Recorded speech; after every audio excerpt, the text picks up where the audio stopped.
Before Ekemini entered Tunde's life, the boy was living a peaceful life in Surulere. No girlfriend drama, no shouting, just work, football, and soft bachelor life.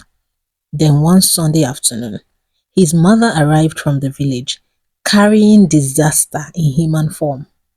"My son," she announced proudly, entering his flat with one skinny village girl carrying old Ghana must go bag. "I have brought help for you, my son." Tunde looked at the girl, and he immediately knew that his peace era had expired. The girl looked deeply local. Not the normal kind, oh. The kind of local that still feared escalator and believed chewing gum could block intestine forever. Yes, her hair was threaded so tightly, her eyebrows looked surprised permanently. She wore oversized flowery gown and bathroom slippers that had suffered for years on end. Before Tunde could even greet her properly, the girl bent completely flat on the floor. "Good afternoon, husband, sir." Tunde almost swallowed the remote. "Husband what?" His mother hissed immediately and said, "No mind am jare. In the village, that is a respectful greeting." "But mommy, this is not village now." The girl looked frightened instantly. "I'm sorry, husbands. Please, please, shut it. Don't just complete that statement." Tunde just hushed her. That was how Ekemini entered the compound and became everybody's entertainment. Every morning by 5 a.m., she would sweep the compound while singing loud village gospel songs that sounded as if she was personally fighting witches. She greeted everybody by kneeling down completely, including children that still watched cartoon. And the worst of it all, she kept calling Tunde husband, sir, publicly. One useless gym instructor in the compound, called Flexi, quickly started calling her, our in-law. Tunde nearly died from embarrassment every blessed day. But the real madness started 3 days after Ekemini entered the house. Tunde was coming back from work when he saw a crowd gathered outside his building. People were shouting. Smoke was everywhere. One woman screamed dramatically, "Yay, fire!" Oh! Tunde's heart almost stopped ticking. He ran upstairs and burst into his flat, only to freeze. Ha! The kitchen was full of smoke, as if village sacrifice was going on. Then, in the middle of all this chaos, was Ekemini, squatting proudly, fanning firewood. My paddies, firewood inside a modern kitchen. Oh my God. Tunde shouted, "Jesu!" Ekemini looked up happily. Ogami, welcome, sir. The jollof rice is almost done." "What is this, Ekemini?" Oga, calm down now. Smoky jollof rice. You don't understand. Don't we have gas again, Ekemini? No now, Oga, gas rice no get smokiness. Na so we take dey cook am for village, wey be say if you chop am finish, you go even bite your finger join. Kai, Tunde was tired. The girl had arranged blocks inside the kitchen and built a full firewood setup like she was cooking for village meeting. Meanwhile, smoke had already painted the ceiling black. Oh my God. Compound people gathered at their door, laughing shamelessly. Mama Bisi was coughing and laughing at the same time. "Tunde, your wife wants to roast us alive, oh." Flex nearly rolled on the floor. "Madam Firewood, this city don't suffer for your hand, oh." But the annoying thing was that jollof smelled heavenly. Kai! Even through near-death experience. Tunde stood there holding his chest, staring at the girl proudly turning smoky jollof with confidence. She not even send una. Ha! Then one frightening thought entered his head. This village girl would either kill him too early or completely ruin his life. After the firewood incident, Tunde thought maybe Ekemini would calm down small and start adjusting to city life. Poor boy. You didn't know she was just warming up. Yeah. One Saturday morning, Tunde switched on his washing machine before entering the bathroom. The machine started spinning peacefully. Vroom! Suddenly, One terrifying scream scattered the flat. Oloriko Jesu! Ah! Before Tunde could even understand what was going on, Ekemini burst open the bathroom door, rushed inside and grabbed him tightly while he was half naked. Oga, hold me, oh! Tunde almost slipped and died. What happened again, Ekemini? This girl was shaking like somebody that just saw a ghost. Oga, the sound, the sound. What sound? That is a cry from the pit of hell. Tunde came out angrily, tying towel around his waist, only to discover that this madam was pointing at the washing machine. The machine was simply rinsing clothes like an innocent citizen, peacefully. Oh. Tunde started laughing immediately. All his anger melted. But that laughter didn't last long because Ekemini would not even allow the one wey she don do make e cool down small before she go do another one. Within 2 hours, he came outside and almost fainted. He saw the shock of his life. He saw all his clothes spread across the compound fence, even his boxers, trousers, all of his underwears. Everything was dancing publicly in sunlight as if they were campaign banners. And there was Ekemini outside, washing manually with a big bucket with serious concentration. Tunde held his chest and said, Ekemini, why are my clothes outside like this? Ekemini hissed, Oga, see that machine e no dey wash anything. Wo, Oga, no be emotional laundry we can't do for you. You got to wash it with your hand well. Wash out all the dirty, the yama comot from am. And whenever a Ekemini drama started, it's as if someone rings a bell for the whole compound people to gather. They were there, almost collapsing with laughter. Oga Flexi almost rolled on the floor again with laughter. Kai Ekemini, machine dey rotate dirt emotionally. Even Mama Bisi had to sit down before she falls down from laughing. From that day, compound people started monitoring Ekemini full time because every week came with fresh madness. Then, as if that one was not enough, the legendary Sunnyside egg disaster happened. One Sunday morning, Tunde casually requested for Sunnyside eggs. Ekemini, please make Sunnyside eggs for me. Simple request. Or so he thought. Almost 1 hour later, food never come. Tunde checked the kitchen. No sign of eggs or even any sort of cooking was happening there. Then he heard children laughing downstairs. He came out and he froze. Ekemini was sitting under the hot morning sun beside the frying pan that contained raw eggs. Madam was waiting patiently, waiting for her food to get done. Kunle was shocked. What are you doing, Ekemini? She looked confused. Oga, shey you say you want Sunnyside eggs? The compound exploded instantly. One small boy fell down laughing. Mama Bisi removed her glasses completely. Even one passerby stopped to laugh without even understanding the context. But as Tunde stood there, looking at this strange village girl cooking eggs with actual sunlight, he began to realize something unexpectedly. For all her confusion, Ekemini didn't really argue. She didn't insult people. She doesn't form. The girl was simply trying her best in a world she didn't yet understand.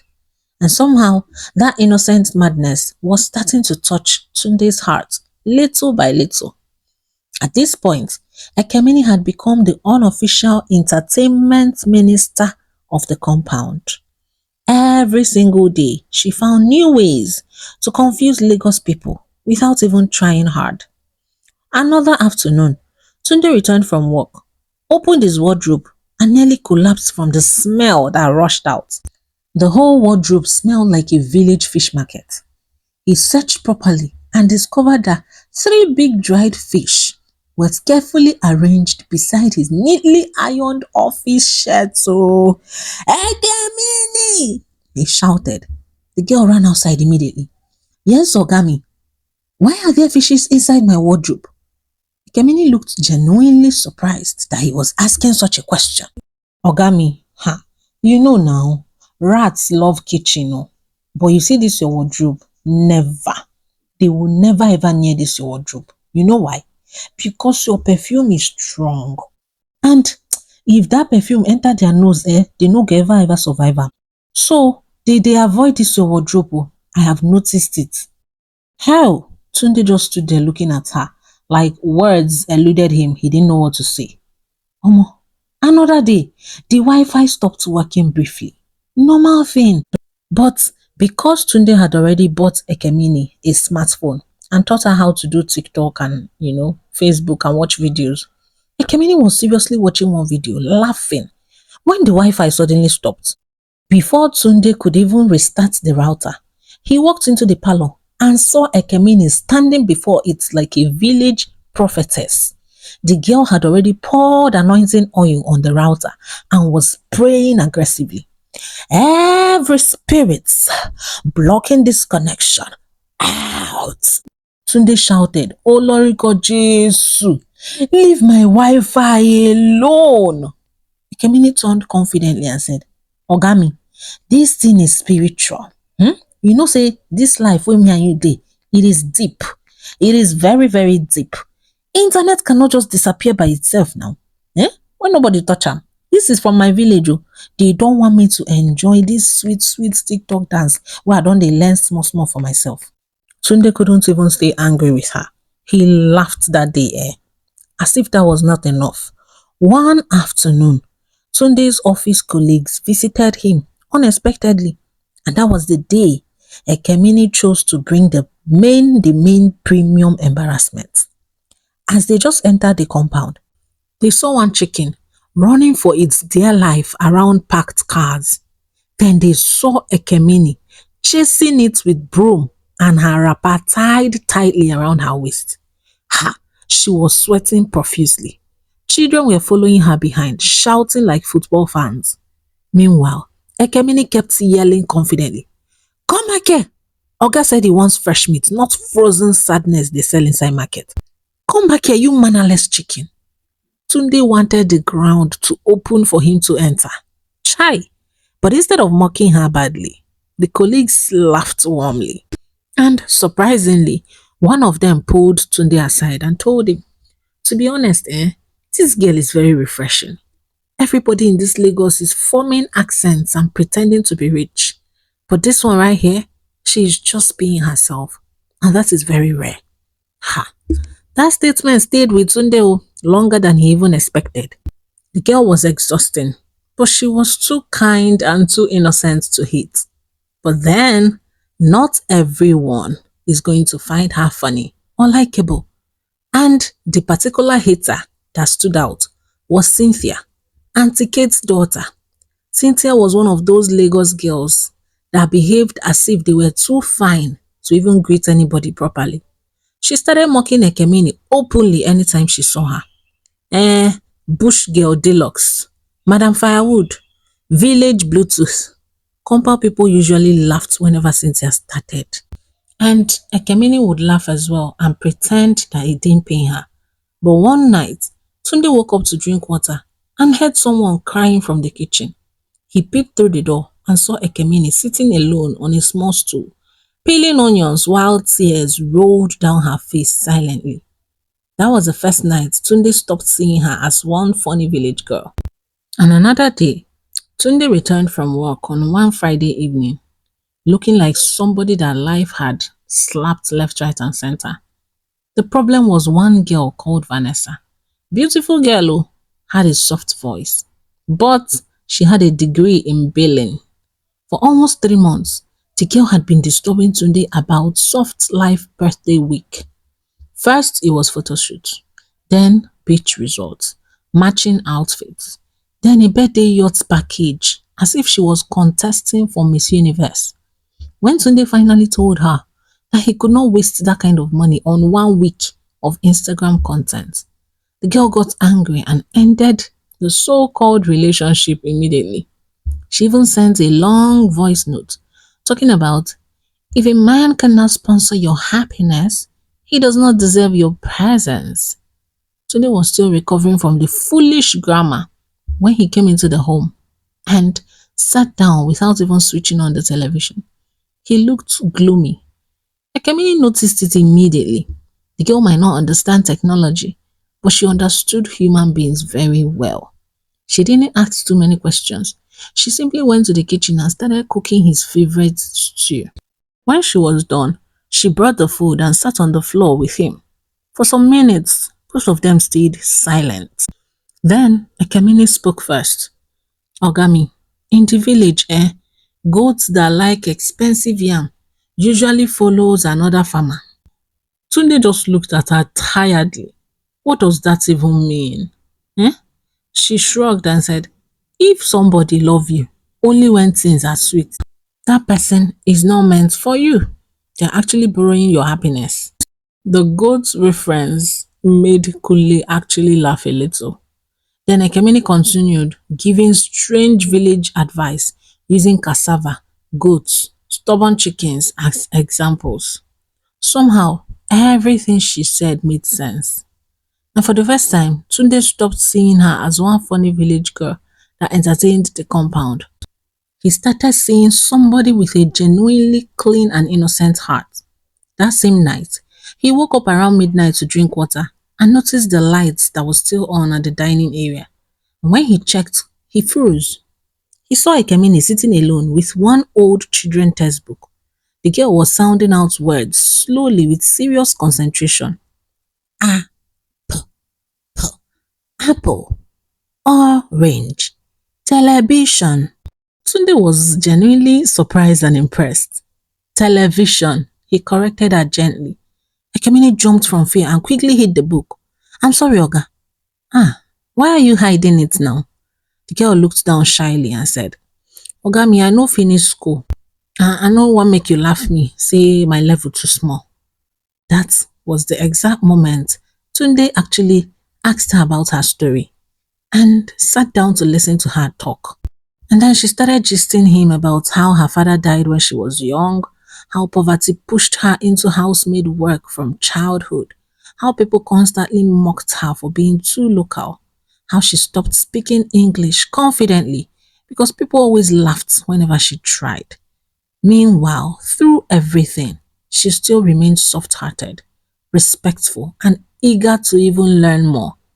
That day, Tunde lay on his bed, staring at the ceiling and thinking. Anyway, a few days after hearing Ekemini's story, Tunde called her one evening while she was sorting beans. Ekemini, yes, Oga, do you want to go back to school? The girl laughed it off at first because she thought he was joking. But when she realized he was serious, her eyes filled with tears immediately. Me? School? Tunde nodded. And that was how fresh trouble started in the compound. On the first day of adult lessons, Ekemini came out dressed in full church choir uniform with white stockings and black shoes. Chai, it remained me she even wear white gloves. Tunde saw her and blinked. Kai Ekemini, why are you dressed like Sunday Thanksgiving? Ekemini looked confused. Oga, you said school now. Is that not uniform? Tunde laughed so hard he had to sit down.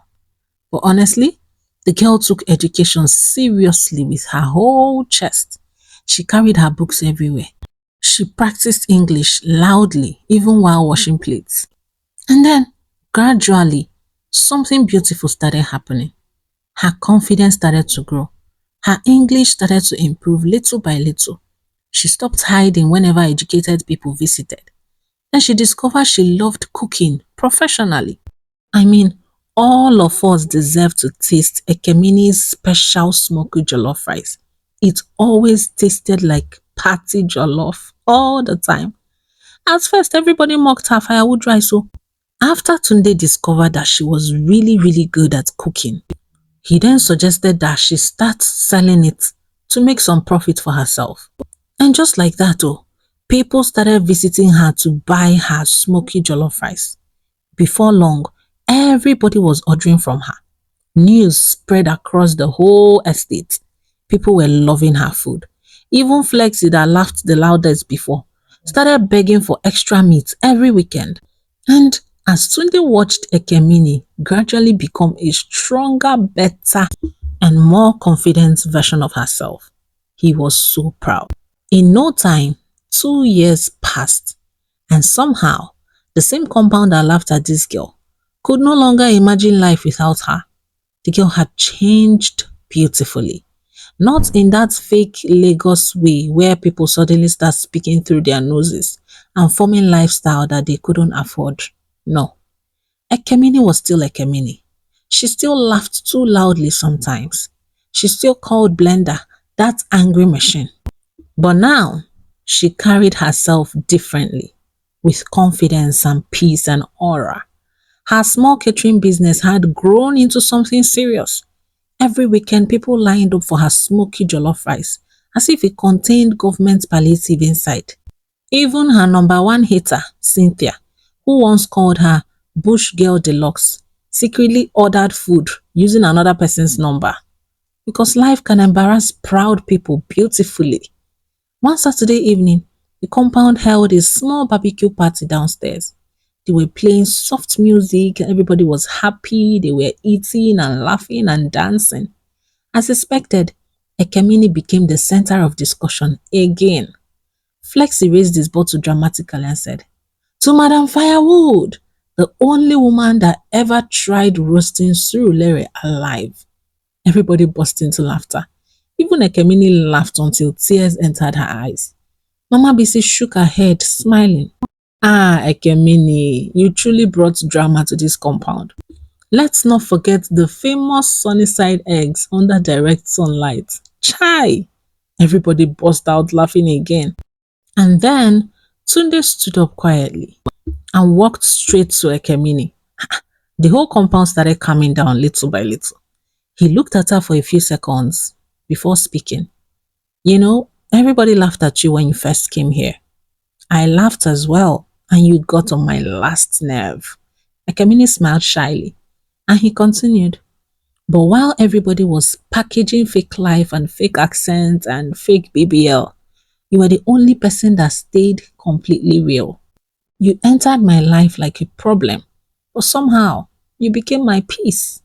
Ekemini's eyes widened. Before the girl could even breathe properly, Tunde brought out a small ring box. Ha! Jesu! Mama Bisi screamed first. Children started jumping up instantly. Flex nearly poured drink on himself. Meanwhile, Ekemini stood there frozen. Ogami, she whispered. Tunde smiled and said, "Will you marry me? Even if you still believe mannequins are trapped humans, and you still believe washing machines are from the pit of hell." The entire compound laughed again, and through tears and laughter together, Ekemini nodded. And that night, while everybody ate their smoky jollof and gisted happily, Tunde sat down beside the same village girl that came into his life like a mess. And honestly, looking at her smile under those compound lights, one thing became very clear. Sometimes the best things that enter your life do not arrive polished. Sometimes it arrives carrying Ghana must go bag and calling you husband, sir. The end. And with that, we've come to the end of today's story, my paddies. I hope you enjoyed this one. Kindly click the like button and subscribe if you haven't done so. The goal is to get to 1K this week, okay? And I know that all of you are going to make it happen. Also, share this video with everybody you know. I'm sure they are going to love it. I'll see you in the next one. Ngwanu. Bye.